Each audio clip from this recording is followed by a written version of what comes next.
बताइए।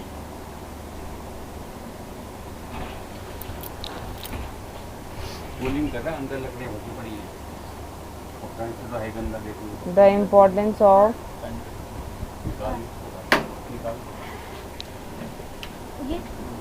Universal law of gravitation is, universal law ने हमें बताया फर्स्ट क्या बताया था, about the force that bind us to the earth.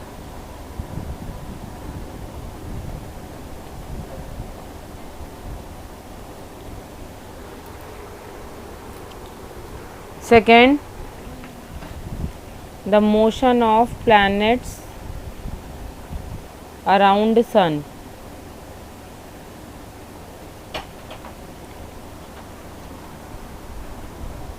Third,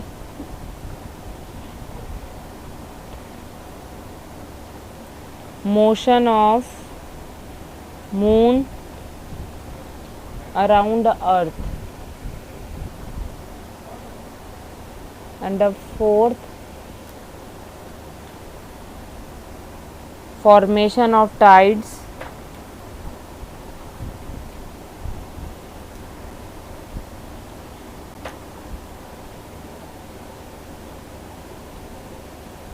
due to moon and the sun. ये है importance of universal law of gravitation. अगला क्वेश्चन,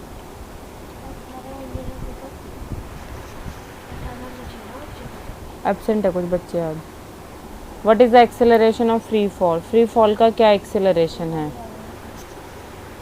सो free fall का एक्सेलरेशन इज कितना है? फ्री फॉल का acceleration 9.8 metre per second square. हाँ जी, is 9.8 metre per second square. ठीक है, फिर question number 9,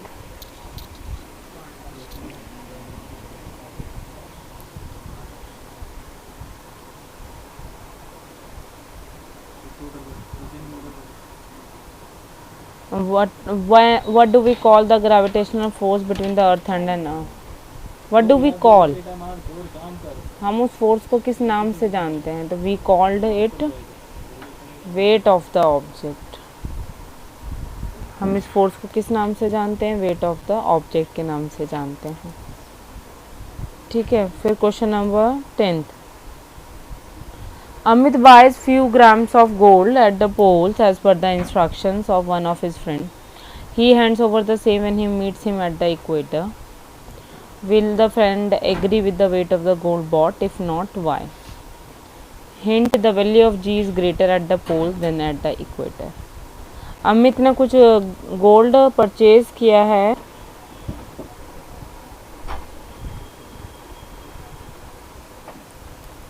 be greater at poles, and when G is lesser at equators,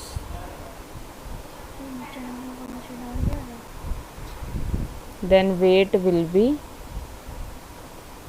lesser, क्योंकि G है ना। तो अगर G इंक्रीज होगा तो then weight will also increase at poles and vice versa। Clear everyone? इसका सरफेस एरिया कम है, सो एयर रेजिस्टेंस जो है वो लेस होगा। So what we will write, क्या लिखेंगे हम बेटा? That as sheet of paper is having more surface area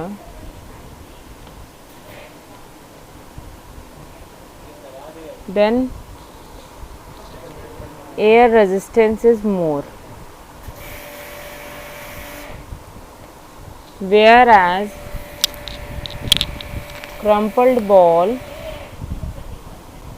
is having less surface area and hence air resistance is less. So sheet falls slower as compared to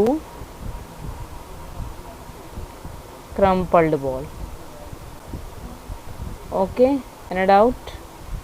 Given is mass equals to 10 kg. So weight का formula होता है m into जी.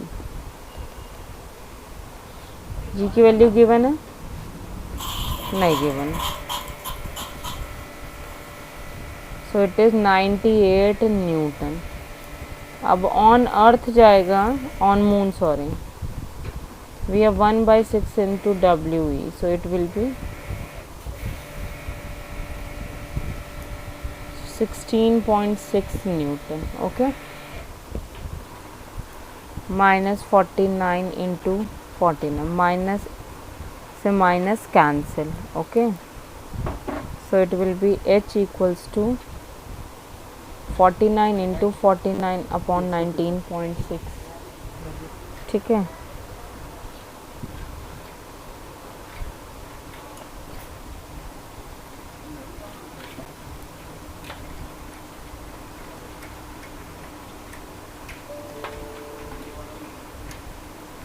फिर 49 one से 49, 49 to से 98. 49 को 5 से multiply करेंगे, it will B नहीं 2400, 5 9 से 45, 5 245 this. So the answer will be this 122.5 metre. ठीक है, clear? Any doubt? Next is second part is, हाँ जी बोलो. So it will be 5 second. तो टोटल कितना टाइम हो जाएगा? How much will be the total time? 10 seconds. ठीक है, 5 + 5. So this is the height of the tower. The height of the tower is 19.6 metre. तो जब किसी ऑब्जेक्ट को ऊपर से ड्रॉप किया जाता है, ऊपर से नीचे आता है, तो यू अपने आप हम क्या लेते हैं? 0, क्योंकि ड्रॉप्ड है. ठीक है, हाइट इज़ 19.6 मीटर. नीचे आ रहा है तो जी विल बी प्लस. बोला है कुछ 10 मैंने कुछ बोला है? 10 लेना, 9 कुछ नहीं दे रखा जी, तो आप 9.8 लेंगे. ठीक है, so g equals to plus 9.8 metre per second square. v पूछा है. we will use equation of motion using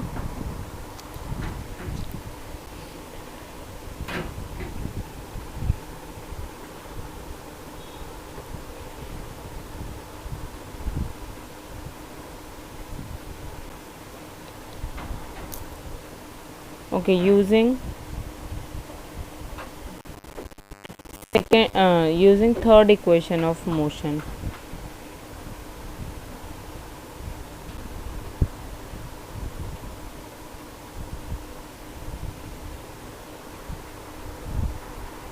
ठीक है, using 2gh equals to v square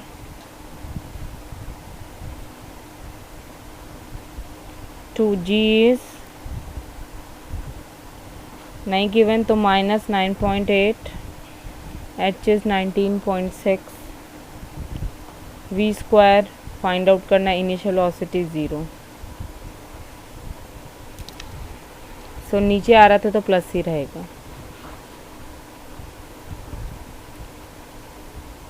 it will be 19.6 का square equals to v square. So it will be v equals to 19.6 metre per second. कोई doubt किसी को? Anyone having any doubt? ठीक है, हाँ किसी को कोई डाउट है?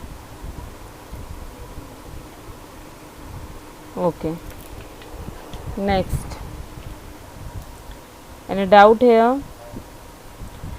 सो v इक्वल्स टू 0, g -10 क्योंकि अपवर्ड है. ठीक है, थर्ड इक्वेशन से हाइट निकालनी है, then total height and net displacement.